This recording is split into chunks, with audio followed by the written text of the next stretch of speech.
Welcome to the journey of success through simplest and target-oriented approach. Like, subscribe, share, target with Professor P's positive way.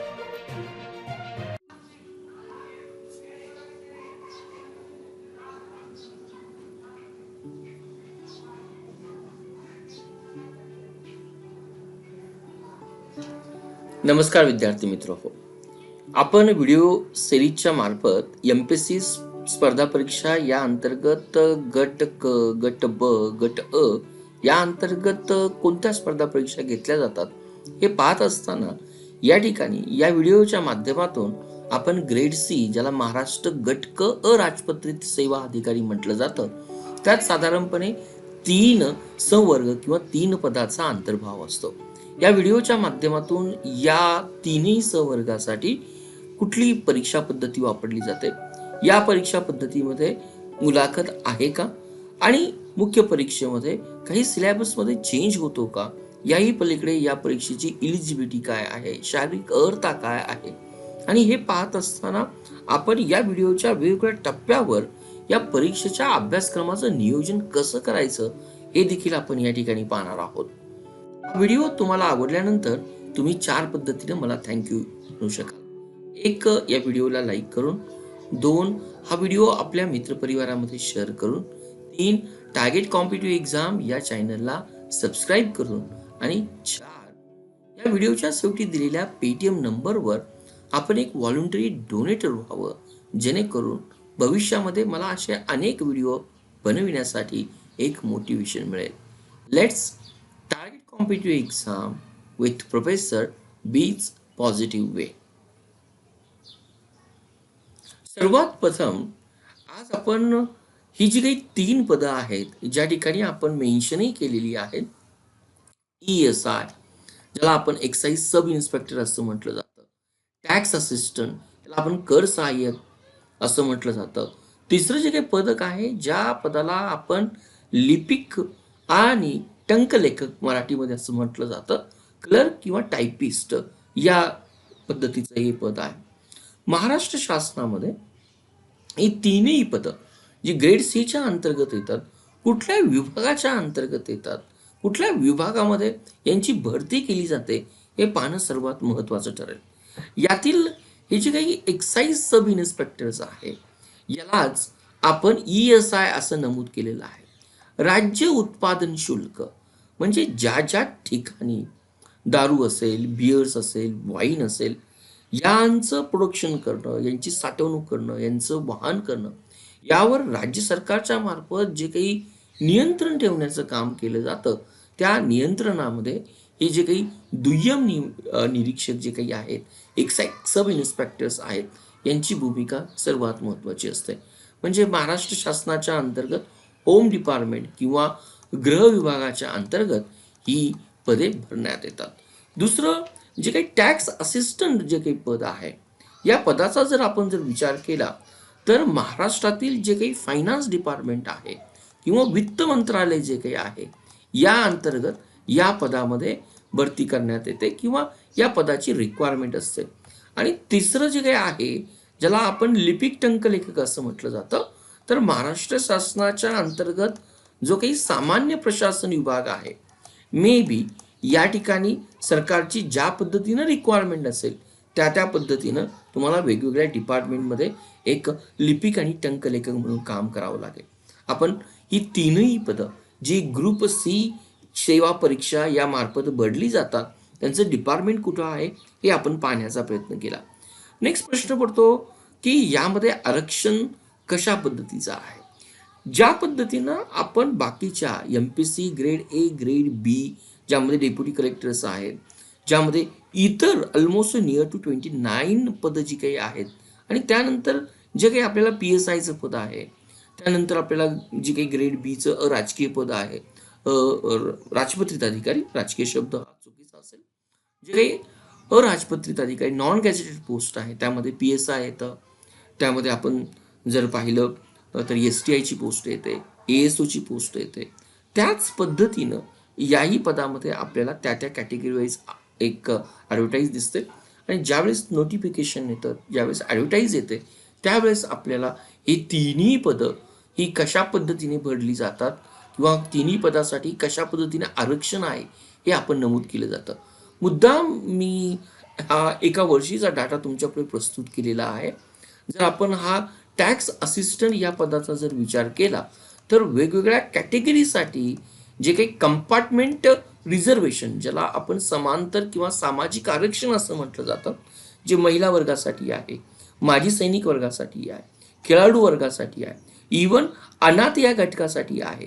Compartment reservation याचा अर्थ जो काही प्रवर्ग आपल्याला दिसतोय त्या प्रवर्गाच्या अंतर्गत येणाऱ्या घटकांना दिलेलं आरक्षण. या जर आपण ॲडचा जर या ठिकाणी जर बारकाईने जर विचार केला तर तुमच्या त्या ठिकाणी लक्षात येऊन जाईल. दुसरं, अजून या ठिकाणी जे काही दिव्यांग हा जो काही घटक आहे, दिव्यांग या घटकाला कुठलेही आपण म्हणूया की कंपार्टमेंटल किंवा सोशल रिझर्वेशन याच्या अंतर्गत न टाकता हा दिव्यांग घटक दरवर्षी जी काही एकूण पदं असतील ती इररेस्पेक्टिव्ह ऑफ प्रवर्गाच्या अंतर्गत असेल. थोडक्यात कशा पद्धतीनं ॲड आल्यानंतर त्या ॲडमध्येच अगदी ज्या पद्धतीनं पदाची रिक्वायरमेंट आहे त्या पद्धतीने ही पदं आपल्याला मेन्शन्स केलेली दिसून येतात. नेक्स्ट, या 3 पदामध्ये कुठलं पद मी निवड करावी, कुठल्या पदाला मी अधिक प्रेफरन्स द्यावा, हे जर आपल्याला समजून घ्यायचं असेल तर 2 पद्धतीने आपल्याला समजून घेता येईल. एक गोष्ट, या पदाबद्दल आपल्याला असणारी माहिती आणि या पदाबद्दल किंवा या पदाच्या प्रोफाईलबद्दल आपण जाणून घेण्याचा केलेला प्रयत्न, आणि त्याच्याच अंतर्गत जो काही सर्वात महत्त्वाचा फॅक्टर एखादं पद निवडण्यासाठी महत्त्वाचा ठरतो त्याला आपण सॅलरी असं म्हणूया. जर आपण या तिन्ही पदाची सॅलरी जर पाहिली तर आपण बारकाईनं जर विचार केला, जे काही ESI एक्साईज सब इन्स्पेक्टर हे जे काही ग्रुप सीच्या अंतर्गत पद येतं त्यामध्ये कम्पॅरेटिव्हली आपल्याला सॅलरी किंवा पेमेंट हे आपल्याला अधिक दिसून येतं. आणि तिन्ही पदामध्ये आपण असं म्हणूया की मुलं ज्यावेळेस पूर्व परीक्षेला अर्ज भरताना सर्वाधिक प्रेफरन्स काही दिला जातो तो याच पदासाठी दिला जातो. त्याच पद्धतीनं टॅक्स असिस्टंट हे पद देखील तेवढंच महत्त्वाचं आहे. आणि प्रेफरन्स देताना सर्वात कमी प्रेफरन्स ज्या काही पदाला दिला जातो किंवा 3rd नंबरला दिला जातो ते टॅक्स असिस्टंट नंतर जे काही येतं त्याला आपण क्लर्क आणि टायपिस्ट असं पद म्हटलं जातं. त्यामुळं ग्रुप सीची ॲड आल्यानंतर आपल्याला प्रथम हा जो काही पद आहे कुठल्या डिपार्टमेंटमध्ये काम करतं, ज्या पद्धतीनं हे जर टॅक्स असिस्टंटचं जर पद जर असेल तर आपण हे एखाद्या अर्बन किंवा सेमी अर्बन्समध्ये किंवा मेट्रो सिटीमध्ये, या ठिकाणी मुंबई आलं, पुणे आलं, नागपूर आलं किंवा या ठिकाणी औरंगाबाद आलं, या ठिकाणी आपलं पोस्टिंग्स होणार आहे. ही थोडी जर जाणीव असेल तर त्या पद्धतीनं आपल्याला प्रिफरन्स पण या ठिकाणी देता येतो. नेक्स्ट पॉईंट येतो की सर्वात महत्त्वाचं, वयोमर्यादा या पदाची काय आहे. जर आपण MPSCच्या सर्व पोस्टचा जर विचार केला, राजपत्रित अधिकारी, अराजपत्रित अधिकारी, ज्यामध्ये ग्रुप बी पण आहे की त्याचबरोबर ग्रुप सी पण आहे, तर ॲव्हरेजली आपण या तिन्ही पदांचा विचार करत असताना आपल्याला सेम किमान आणि कमाल वयोमर्यादा दिसते. तर या तिन्ही पदासाठी जर आपण स्पेशली ओपन कॅटेगरीचा जर विचार केला तर आपल्याला ही कमान किंवा किमान ही 18 वर्षापासून तर कमाल ही 38 वर्ष वयापर्यंत दिसते. आणि कॅटेगरी वाईज आपल्याला या ठिकाणी रिलॅक्सेशन पण दिसून येतं. परंतु आपला प्रयास हा असला पाहिजे की आपल्याला हे जे काही नियोजन करतो या परीक्षेमध्ये, केवळ मला मॅक्झिमम 38 वर्ष वयापर्यंत परीक्षा देता येते म्हणून मी रिलॅक्स होणं याहीपेक्षा की मी ठरवलंच पाहिजे की ज्या वेळेस मी ॲड येईल त्या वेळेस मी फॉर्म भरेल आणि माझं टार्गेट हे 25 किंवा 30 वर्षाच्या आत एनी हाऊ कुठलीही MPSCची पोस्ट ही मी मिळवलीच पाहिजे, ज्या अंतर्गत इवन महाराष्ट्र गट क सेवा परीक्षेचा देखील समावेश झालाच पाहिजे. यस, मला या व्हिडिओच्या माध्यमातून तुम्हाला हेच नमूद करायचं आहे की प्रत्येकाचं स्वप्न हे डेप्युटी कलेक्टर होण्याचं असतं, DYSP होण्याचं असतं, तहसीलदार होण्याचं असतं, काहींचं स्वप्न अगदी PSI होण्याचं असतं किंवा काहींचं स्वप्न हे अगदी UPSC पर्यंत जाण्याचं स्वप्न असतं. परंतु हे स्वप्न साकार करत असताना परीक्षेचं तंत्र आणि मंत्र समजून घेत असताना ॲक्च्युली आपण म्हणूया की वास्तविक वातावरणामध्ये पेपर कसा असतो, प्रश्न कशा पद्धतीने विचारले जातात, याची जर ट्रायल जर आपल्याला समजून घ्यायची असेल, तर हा ग्रुप सी या परीक्षा तिन्ही किंवा या ज्या काही अंतर्गत जी की पूर्वपरीक्षा येते, मुख्य परीक्षा येते, ही सर्वांनी एकदा देण्याचा प्रयत्न जरूर करावा, जर आपल्याला तसा टाइम जर असेल. नेक्स्ट प्रश्न येतो की या पदासाठी अर्हता काय येते. या पदासाठी ग्रॅज्युएशन, जरी क्लर्क किंवा टायपिस्ट ही जरी पोस्ट असेल, तर आपल्याला रिक्वायरमेंट ही ग्रॅज्युएशनची आहे. या ठिकाणी कुठले किती मार्क्स हवेत हे एमपीएससीने या ठिकाणी नमूद केलेलं नाही. नेक्स्ट प्रश्न पडतो की या ठिकाणी जे इन्स्पेक्टर पद आपण जे काही म्हणतो, त्या पदासाठी काही शारीरिक अर्हता आहे का. तर या ठिकाणी जर बारकाईने जर विचार जर केला, राज्य उत्पादन शुल्क या अंतर्गत जे काही दुय्यम निरीक्षक पद यासाठी जर तुम्ही विकल्प नमूद केला असेल पूर्व परीक्षेचं ऍप्लिकेशन करताना, तर पुरुष उमेदवारांना आपली उंची ही 165 सेंटीमीटर आणि छाती ही न फुगवता 79 सेंटीमीटर, त्याच पद्धतीनं महिला वर्गाने देखील आपली उंची ही 155 सेंटीमीटर आणि वजन हे 50 किलोग्रॅम असणं ही गरजेचे आहे. ही आपण शारीरिक अर्हता बोलली. कुठल्या पदासाठी आहे? केवळ ESI या पदासाठी आहे. परंतु इतर 2 पदांचा जर आपण या ठिकाणी जर विचार केला, तर एक गोष्ट आपल्याला लक्षात येईल की ही दोन्ही पदं ही एक डेस्क जॉब्स आहे. ही दोन्ही पदं ही फील्ड जॉब नाही आहेत. टॅक्स असिस्टन्स म्हणा किंवा क्लर्क टायपिस्ट म्हणा, या ठिकाणी तुमची रिक्वायरमेंट संगणकावर तुमचा टायपिंगचा स्पीड चेक केला जातो. त्या पद्धतीनं आपल्याला ते सर्टिफिकेट असणं ही या पदाची आपण म्हणूया की एक अर्हता आहे. काय अर्हता आहे? कर सहाय्यक ज्या व्यक्तीला टॅक्स असिस्टन्ससाठी अप्लाय करतात, त्या ठिकाणी मराठी टायपिंगचा स्पीड हा मिनिमम 30 शब्द प्रति मिनिट किंवा इंग्रजी टंकलेखनाचा स्पीड हा 40 शब्द प्रति मिनिट. ही एक शासकीय वाणिज्य प्रमाणपत्र परीक्षा ही जी काही गव्हर्नमेंटच्या द्वारे जी काही घेतली जाते, त्याचं सर्टिफिकेट आपल्याला मिनिमम या स्पीडचं असणं आपल्याला गरजेची आहे. तीच गोष्ट ही लिपिक आणि टंकलेखक याही पदासाठी आपल्याला मराठीसाठी 30 शब्द ही मिनिमम आपल्याला गरजेची दिसते. 30 इंग्रजीसाठी आपल्याला 40 शब्द प्रति मिनिट ही गरज आहे. त्यामुळं ग्रुप सीचा विचार करत असताना संगणकावर, कॉम्प्युटरवर आपल्याला मिनिमम हा स्पीड अपेक्षित असलाच पाहिजे. आणि जर आपल्याला वेळ परमिट जर करत असेल, तर शासनाने जी काही शासकीय वाणिज्य प्रमाणपत्र परीक्षा आहे किंवा त्याच्याशी समकक्ष जी काही प्रमाणपत्र परीक्षा शासन मान्य करेल, ती कुठल्याही परिस्थितीमध्ये ग्रॅज्युएशन्स करत असताना किंवा ग्रॅज्युएशनला आपण असताना ती तुम्ही देण्याचा प्रयत्न करा. कारण एकदा ग्रॅज्युएशन झाल्यानंतर तुमचं लक्ष या परीक्षेचा पूर्णपणे अभ्यास देण्याकडे निघून जाईल. मे बी हा व्हिडिओ पाहत असताना जे कोणी फर्स्ट इयरला असतील, सेकंड इयरला असतील, त्यांनी आत्तापासूनच लक्ष द्या की मे बी मला हा स्पीड कुठे ना कुठेतरी प्रत्यक्षपणे अप्रत्यक्षपणे कुठेतरी मला हा फायदेशीर होऊ शकतो. नेक्स्ट येतो की परीक्षेचे टप्पे. आज या तिन्ही टप्प्यासाठी माझ्या मनात पहिला प्रश्न येतो की ह्या पेपरमध्ये मुलाखत आहे का. एक गोष्ट लक्षात ठेवा, ज्यावेळेस ग्रुप बी आणि ग्रुप सी या नॉन गॅझेटेड, ज्याला आपण अराजपत्रित अधिकाऱ्यांच्या पोस्ट असं म्हटलं जातो, या ठिकाणी कुठलीही मुलाखत नसते. आता ही मुलाखत जर नसली तर या ठिकाणी 2 फेजेस येतात, 2 टप्पे येतात. या दोन्ही टप्प्याला आपण पूर्व परीक्षा आणि पूर्व परीक्षा जर पास झालो तर येणाऱ्या परीक्षेला आपण मुख्य परीक्षा असं म्हटलं जातं.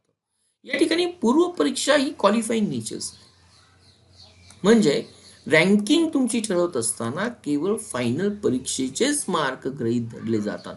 परंतु मुख्य परीक्षेमध्ये एंट्री करताना तुम्हाला पूर्व परीक्षेसाठी जे काही एमपीएससी त्या वर्षीचा जो काही कट ऑफ कॅटेगरी वाईज देईल, त्या कॅटेगरी वाईज कट ऑफमध्ये माझी पात्रता असणं गरजेची आहे.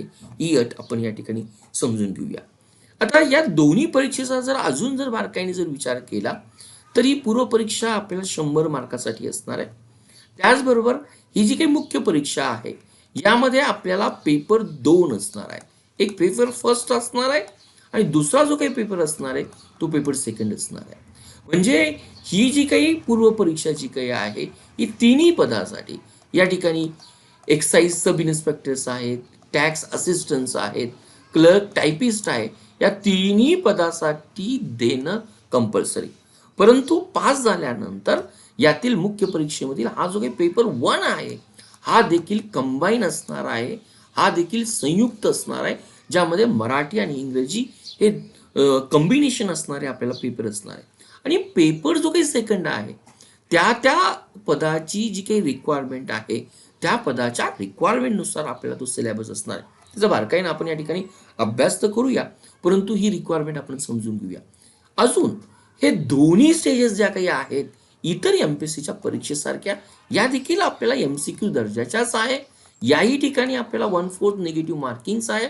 म्हणजेच या परीक्षेमध्ये पास होण्यासाठी ज्या गोष्टी आपल्याला महत्त्वाच्या ठरतील ती गोष्ट जी काही आहे ॲक्युरसी, आणि दुसरी जर मॅथ असेल, अंकगणित असेल, बुद्धिमत्ता जर असेल तर या ठिकाणी मला प्रिसिजन बरोबर मला टाईम मॅनेजमेंट ही माझी रिक्वायरमेंट आहे. त्यामुळं नॉट ओनली ग्रुप सीच्या परीक्षेची तयारी करत असताना ग्रुप बी असेल किंवा महाराष्ट्र सिव्हिल सर्व्हिसची तयारी करत जर असाल तर या गोष्टींची रिक्वायरमेंट मला संयुक्त आहे, ती मला कुठेही लागणार आहे. अजून जर आपण या टप्प्यांचा जर वेळेस बारकाईने विचार करतो त्यावेळेस जसं मी मेन्शन्स केलेलं आहे की या तिन्ही पदांसाठी संयुक्त पूर्वपरीक्षा आहे. आता या संयुक्त पूर्वपरीक्षेचा आपण पेपरचा आढावा घेऊया. या ठिकाणी दर्जा आयोगानं अगदी स्पष्ट मेन्शन्स केलेला आहे. हा 12वीचा दर्जा आहे.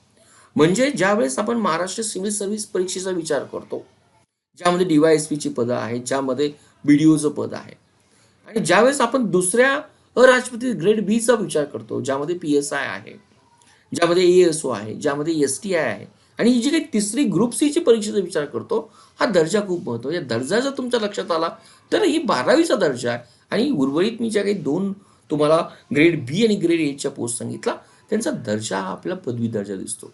म्हणजे ही परीक्षा, याचा स्तर, काठिण्य पातळी ही आपल्या जरूर आवाक्यात आहे. जे विद्यार्थी पी एस आयची तयारी करत असतील, जे विद्यार्थी एम पी एस सीची तयारी करत असतील, ज्यामध्ये जी काही मी सिव्हिल सर्व्हिसेस सांगितली त्या विद्यार्थ्यांना डेफिनेटली हा पेपर तिन्ही किंवा आपण म्हणूया की गट क किंवा ग्रुप सी ही इझिली जाणार आहे. 100 क्वेश्चन्स दिसतात आपल्याला, 100 गुण दिसत आहेत. आणि आपण या संयुक्त पूर्व परीक्षेचा जर अभ्यास बारकाईने जर पाहिला तर हा जो काही सिलेबस दिसतो हाच सिलेबस आपल्याला कम्पॅरेटिव्हली सर्व एमपीएससीच्या परीक्षेमध्ये पूर्व परीक्षेला दिसून येतो. म्हणजे एकाच परीक्षेचा जर अभ्यास जर केला तर आपण म्हणूया की तुम्ही 3 ते 4 परीक्षा आरामात देऊ शकतात. यातील या परीक्षेमध्ये चालू घडामोडी जर हा घटक जर पाहिला हा पूर्व परीक्षेमध्ये पण आहे आणि हाच घटक तुम्हाला मुख्य परीक्षेमध्ये देखील दिसून येतो. केवळ त्याचं एक्सटेन्शन असेल, थोडासा काठिण्य पातळी उच्च दर्जाची असेल. अजून जर बारकाईने जर पाहिला तर आपल्याला ही बुद्धिमापन चाचणी व अंकगणित हा पूर्वमध्ये पण दिसतोच, हा पेपर्स आपल्याला मुख्यमध्ये पण दिसतो.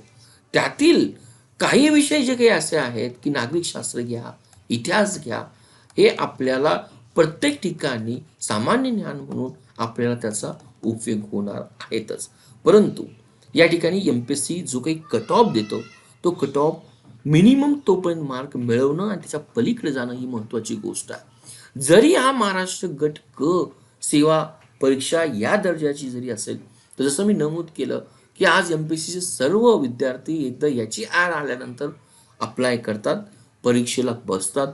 त्यामुळं हा मागील काही वर्षापासून आपल्याला इव्हन याही परीक्षेचा कट ऑफ सर्वाधिक असलेला दिसून येतो.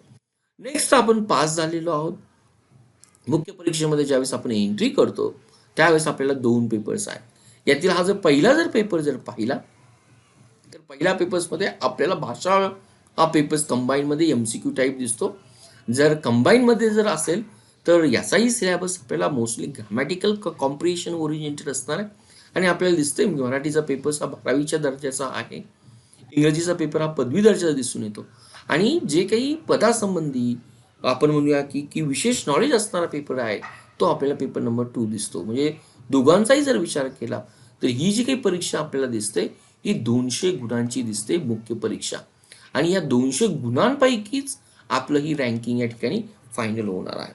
आता यातील आपण जो काही संयुक्त पेपर्स आहे त्याचा जर सिलेबस पाहण्याचा जर प्रयत्न केला तर मराठी भाषेचा बारकाईनं आपण अभ्यास करतोय तर मला 12वी आणि 10वीचं जे काही आपण मराठी व्याकरणाचं पुस्तक वाचतोय ते जरी वाचलं तर या ठिकाणी तुमचं काम हे डेफिनेटली सफिशियंट होणार आहे. परंतु या ठिकाणी आपण 12वीच्या मराठी पेपरचा किंवा इंग्रजी पेपरचा अभ्यास करत नाही, तर आपण MPSC या परीक्षेचा अभ्यास करतो हे जर भान ठेवलं तर त्या पद्धतीनं आपण मागील ग्रुप सी पेपरचं अनालिसिस करणं महत्त्वाचं ठरेल. त्यातील कुठल्या दर्जाची प्रश्न आली हे आपण या ठिकाणी समजून घेणं महत्त्वाचं ठरेल. हा आपण पाहिला संयुक्त पेपर, जो तिन्ही पदांसाठी एकच पेपर असणार आहे, एकाच दिवशी असणार आहे. पण नेक्स्ट प्रश्न पडतो की ही जे काही पदांसंबंधी जे काही विशेष ज्ञान लागतं त्याचे पेपर एकाच दिवशी होतात का? म्हणजे ESIचा पेपर नंबर 2 कधी होतो, टॅक्स असिस्टंटचा पेपर नंबर 2 कधी होतो, क्लर्क टायपिस्टचा पेपर नंबर 2 कधी होतो, याचाही जर आपण बारकाने विचार जर करण्याचा जर प्रयत्न केला तर हा जो काही संयुक्त पेपरचा आहे तुम्हाला एकाच दिवशी दिसतो. एक मुद्दाम मी 2019 तुम्हाला वेळापत्रक दिलेलं दिसतंय. हा संयुक्त पेपर जर पाहिला तर हा रविवारी 6 ऑक्टोबरला होताना दिसतोय. आणि जर या ठिकाणी आपण क्लर्क टायपिस्टचा जर पेपर पाहिला, जो काही पेपर नंबर 2 आहे, त्या पदाची रिक्वायरमेंट असणारा, वेगळा सिलेबस असणारा, तर आपल्याला हा एक स्वतंत्र रविवारी दिसतोय. तोच पेपर नंबर 2 जर मी एक्साईज सब इन्स्पेक्टरचा जर पाहिला तर हा मला वेगळ्या रविवारी दिसतोय. जर मी तिसरा जर पेपर जर पाहिला या ठिकाणी टॅक्स असिस्टंटचा, तो देखील एक मला स्वतंत्र दिवशी दिसतोय. म्हणजे ही गोष्ट समजून घ्या की जरी आपण तिन्ही ऑप्शन जरी दिले तर पेपरची तयारी करत असताना कुठल्याही टाइम मॅनेजमेंटमध्ये आपल्याला ओव्हरलॅप होत नाही. ती MPSC आपली या ठिकाणी काळजी घेते, हे मी सांगण्याचा प्रयत्न या स्लाइडच्या माध्यमातून या ठिकाणी करतोय. नेक्स्ट आपण जातोय की जो काही पेपर 2 आहे, जो पदांसंबंधी जे काही तुमचं नॉलेज चेक केलं जातं त्याचा सिलेबस कुठला. या ठिकाणी मी एक्साईज सब इन्स्पेक्टर या पदाचा सिलेबस तुम्हाला दिलेला आहे. आता आपण जर संयुक्त पेपर जर पाहिला तर चालू घडामोडीमध्ये त्यामध्ये आहेत, बुद्धिमापन चाचणी त्यामध्ये आहेत, भारतीय राज्यघटना त्यामध्ये आहेत. परंतु नवीन काय येतं तर 2 घटक येतात.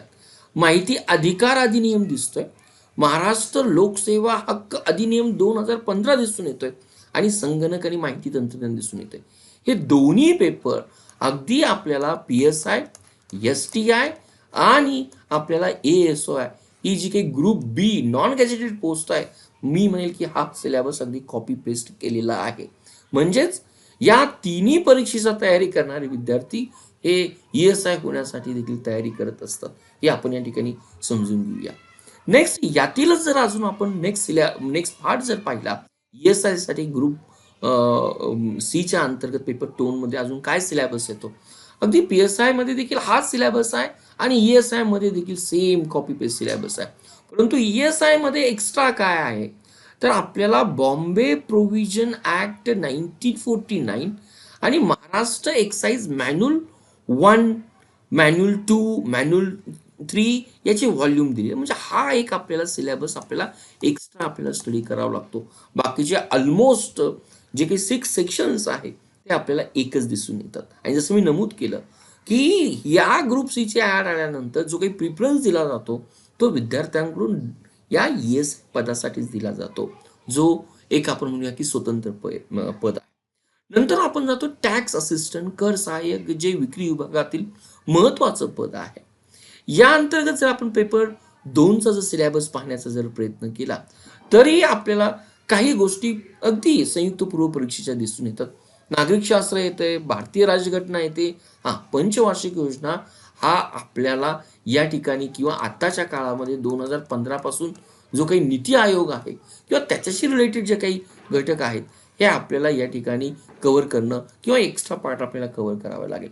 बाकी चालू घडामोडी पण दिसून येतात. बुद्धिमत्ता चाचणी आहे, आपल्याला मूलभूत अंकगणित म्हणूया किंवा मूलभूत गणितीय कौशल्य म्हणूया, तेही प्रत्येक पदासाठी आपल्याला या ठिकाणी दिसून येतं.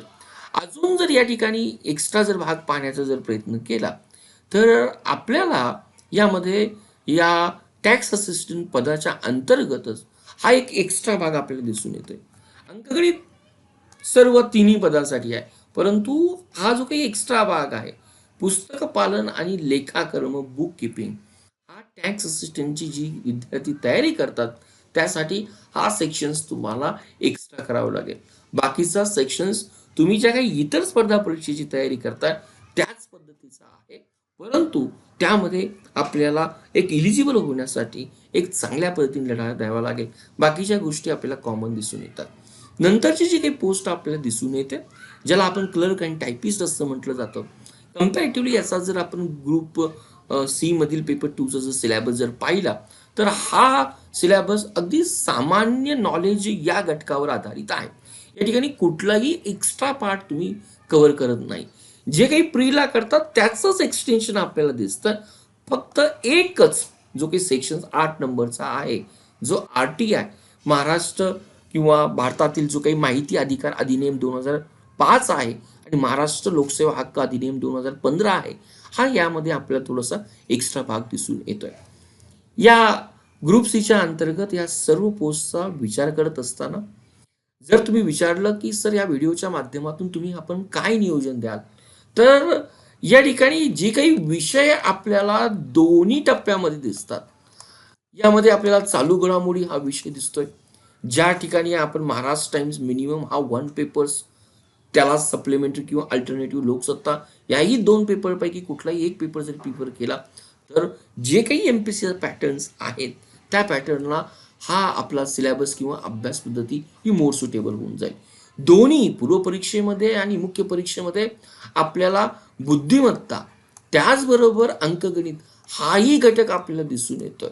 आणि या पेपरला क्रॅक करण्यासाठी जी काही आपली 8वी टू 10वीची जी काही अंकगणित, बीजगणित किंवा भूमितीची जी काही पुस्तकं आहेत, अपूर्णांक आहे, दशांश आहे, टक्केवारी आहे, तेवढा जरी पोर्शन जरी तुम्ही कव्हर केला तर डेफिनेटली या ठिकाणी आपण अप टू द मार्क्स पर्यंत जाऊ शकतो.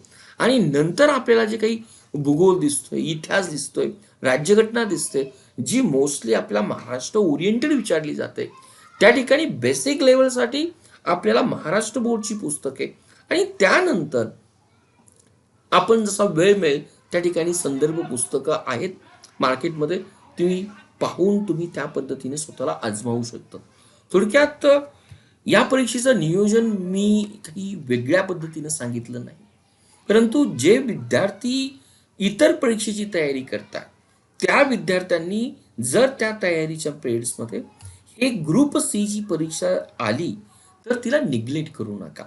मे बी बाकीच्या परीक्षेमध्ये आपल्याला लक, आपण अधिकारी होण्यासाठी जर टाइम लागत असेल तर कदाचित या परीक्षेमध्ये आपण इझिली क्रॅक करू शकतो.